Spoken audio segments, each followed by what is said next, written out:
de l'Évangile de Jésus-Christ selon saint Matthieu, au chapitre 1, verset 16. Jacob engendra Joseph, l'époux de Marie, de laquelle fut engendré Jésus, que l'on appelle Christ.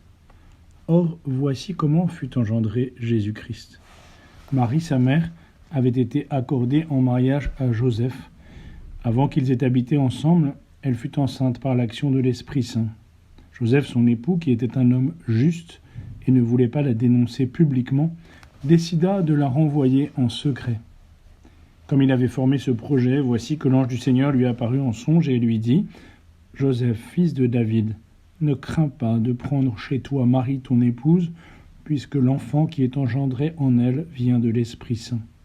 Elle enfantera un fils, et tu lui donneras le nom de Jésus, c'est-à-dire le Seigneur sauve, car c'est lui qui sauvera son peuple de ses péchés. » Quand Joseph se réveilla, il fit ce que l'ange du Seigneur lui avait prescrit. Acclamons la parole de Dieu. Louange à toi, Seigneur Jésus.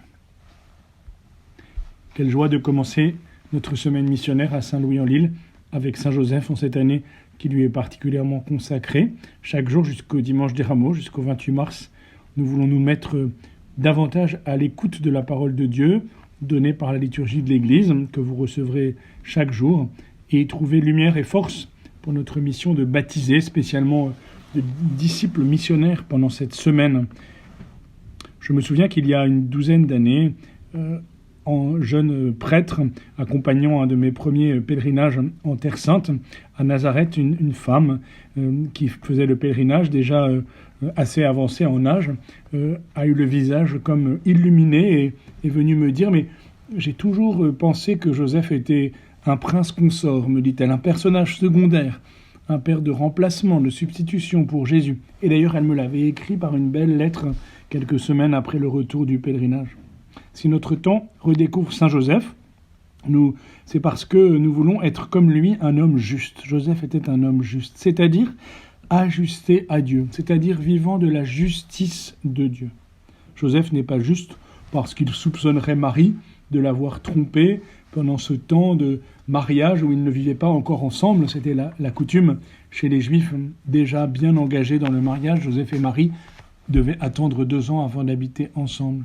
Joseph est un homme juste parce qu'il discerne dans la parole de Dieu le sens de ce qui lui arrive, le sens des événements qu'il vit. Si ce n'est pas lui le Père, alors c'est Dieu, se dit-il. Et par conséquent, il se retire. Vais-je me mettre à la place de Dieu, disait déjà Joseph à la fin du livre de la Genèse, retrouvant ses frères en Égypte. Joseph est d'abord fils du Père. Il agit d'abord dans le secret du Père, non pas dans le secret pour ne pas faire de scandale, mais dans le secret parce qu'il sait qu'il reçoit du Père sa nourriture, la vie, comme nous l'avons demandé au début du carême, lorsque tu pries, que tu jeûnes, que tu fais l'aumône, retire-toi dans le secret.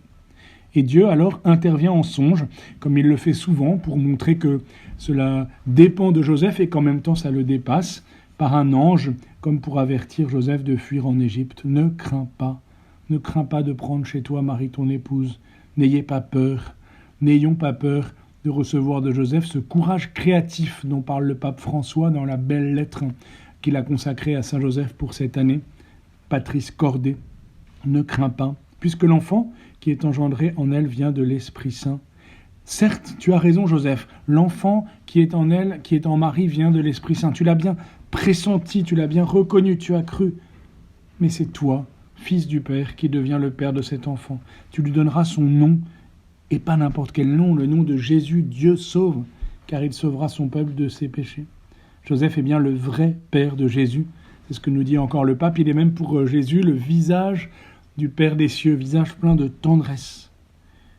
Et d'ailleurs, lorsque Marie et Joseph auront perdu Jésus à Jérusalem dans le temple, Marie dira ainsi « Vois comme ton Père et moi, nous avons souffert en te cherchant. » Elle appelle bien Joseph le Père de Jésus. Demandons à Saint Joseph de nous apprendre à être ajustés à Dieu, à ne pas nous mettre à la place de Dieu, mais à le laisser nous donner toute sa place, toute notre place. Joseph est à la fois discret et présent. Demandons-lui de nous apprendre à être fils, époux, père, et aussi fille, épouse et mère, bien sûr, et de pouvoir nous recevoir les uns les autres, de pouvoir nous recevoir comme des cadeaux de Dieu et d'être de plus en plus ajustés à Dieu et ajustés les uns les autres. Bonne semaine, bonne marche vers Pâques.